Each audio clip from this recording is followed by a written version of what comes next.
Assalamualaikum warahmatullahi taala wabarakatuh. Perkenalkan, nama saya Sri Garnasih. Di sini saya akan memaparkan beberapa hal mengenai event organizer. Yang pertama, apa itu event organizer? Dan yang kedua, apa sih manfaatnya dari event organizer? Kemudian yang ketiga adalah bagaimana tahap penyelenggaraan event. Baik, kita bahas yang pertama, yaitu apa itu event organizer? Event organizer adalah sebuah kegiatan profesional yang mengumpulkan dan mempertemukan sekelompok orang dalam sebuah kegiatan, baik itu kegiatan pesta, pendidikan, atau kegiatan pertandingan dan lain-lain, mulai dari merencanakan hingga pelaksanaan serta pengawasan dalam kegiatan tersebut. Kemudian, dalam arti sederhana, event organizer yaitu pengelola kegiatan, di mana tujuannya yaitu untuk sama-sama dapat keuntungan dalam kegiatan tersebut, baik pelaksana ataupun yang menghadiri kegiatan tersebut. Keuntungan yang didapat tidak harus berupa material, tetapi juga dapat berupa non-material. Pembahasan kedua, apa itu manfaat event organizer? Yang pertama, acara akan lebih kreatif dan interaktif. Mengapa demikian? Karena event yang ditangani oleh event organizer, yang pertama, acara akan lebih kreatif dan interaktif. Karena kemungkinan besar sebuah acara yang ditangani oleh event organizer pastinya akan lebih kreatif dan interaktif. Sebab mereka adalah orang-orang yang memiliki pengalaman serta memang ahli dalam membuat event. Kemudian mereka pun memiliki pengalaman-pengalaman yang dapat dijadikan nilai tambah, karena mereka lebih paham mengenai hal-hal apa saja yang harus dikerjakan dalam menangani event. Kemudian yang kedua yaitu dapat mengantisipasi hal yang tidak terduga. Jadi mereka, tim event organizer ini selalu membuat plan A, plan B, atau strategi pertama, strategi kedua. Contohnya, ketika tim event organizer mengadakan acara konser musik di outdoor, bagaimana antisipasinya ketika mengadakan sebuah event di outdoor ketika hujan agar tidak dapat kehujanan atau dan lain sebagainya. Mereka harus memiliki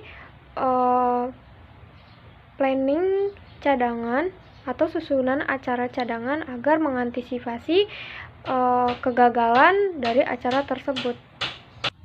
Ketiga, yaitu memiliki banyak relasi.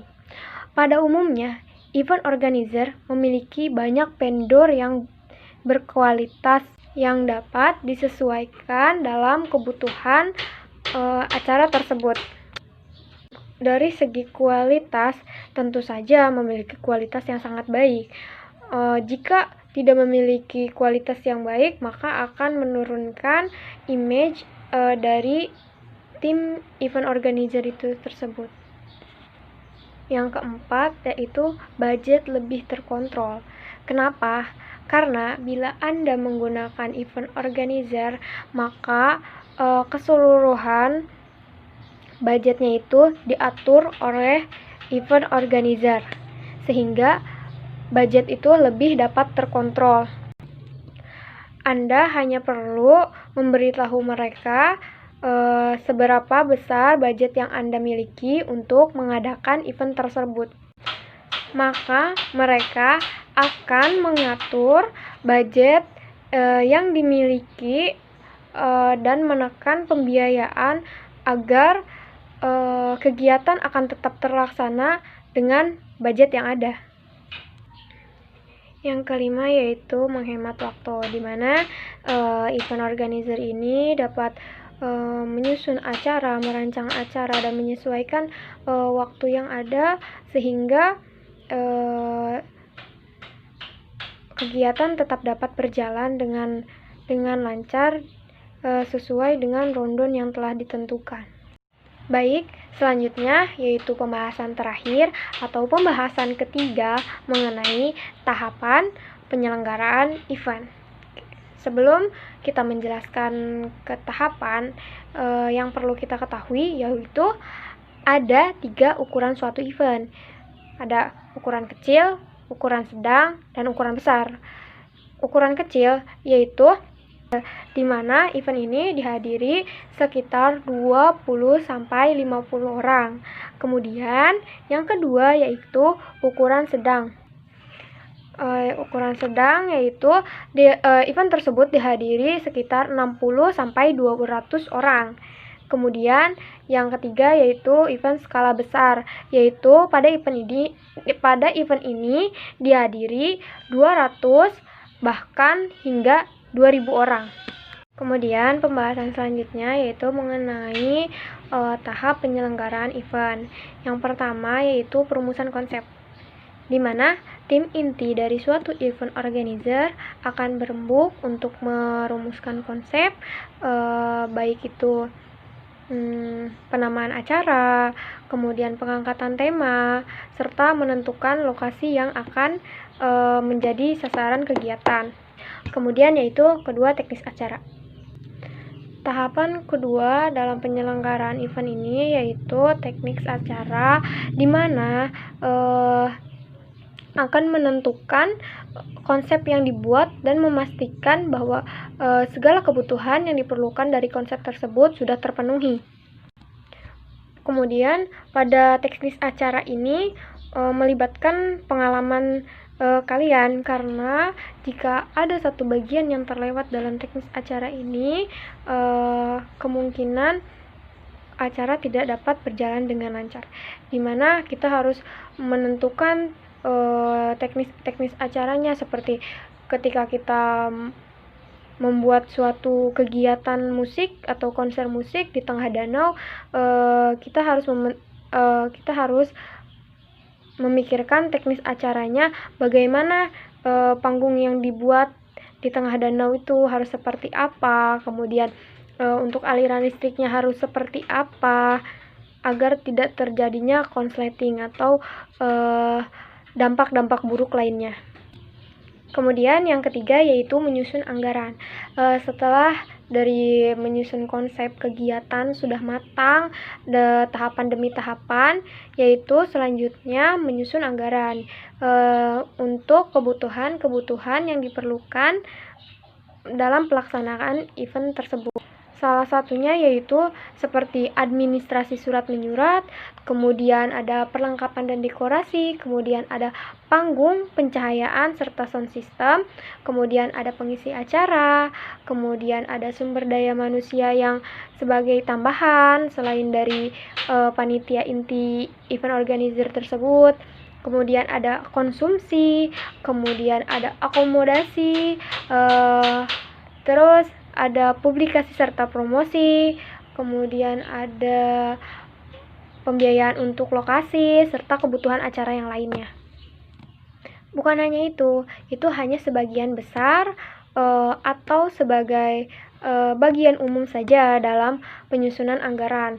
Akan tetapi pasti akan diperlukan biaya-biaya lain setelah ataupun dalam kegiatan berlangsung, sehingga kita harus benar-benar menyusun anggaran agar anggaran cukup untuk melaksanakan kegiatan tersebut.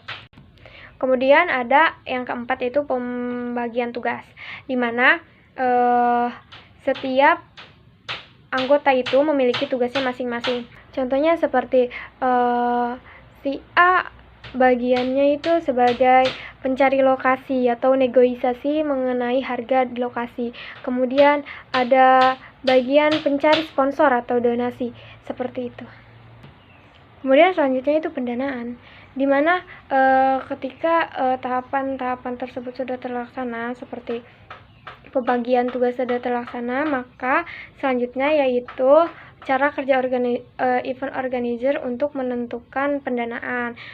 Contohnya mencari donatur, mencari sponsorship untuk kerjasama. Biasanya dalam tahapan ini, event organizer akan membuatkan daftar sponsorship seperti berupa produk, jasa, atau merek yang lainnya. Kemudian tahap persiapan, di mana pada tahap persiapan ini semua yang sudah ditugaskan itu melaksanakan tugasnya, seperti pembagian tanggung jawab lokasi, dia mulai mempersiapkan atau mengelola lokasi. Kemudian vendor pelengkapan, panggung, sound system, pencahayaan, dan lain. Yang terakhir yaitu pelaksanaan. Pada pelaksanaan ini yaitu atau pada hari H, di mana tim event organizer ini bukan berarti telah selesai tugasnya, malah mereka ini harus sebisa mungkin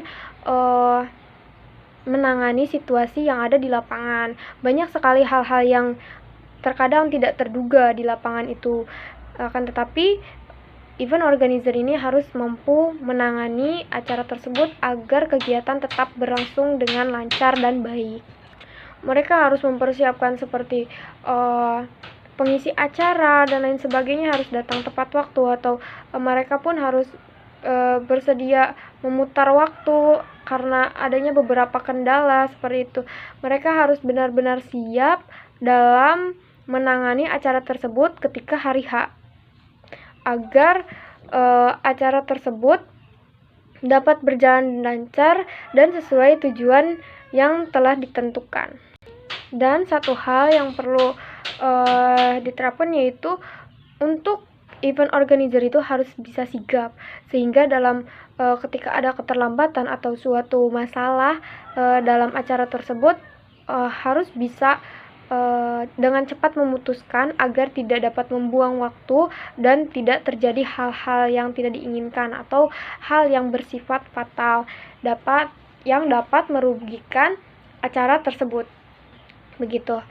Mungkin pembahasan dari saya cukup sekian. Banyak kekurangan dan mohon dimaafkan. Apabila ada kesalahan mohon diluruskan. Cukup sekian. Terima kasih. Wassalamualaikum warahmatullahi taala wabarakatuh.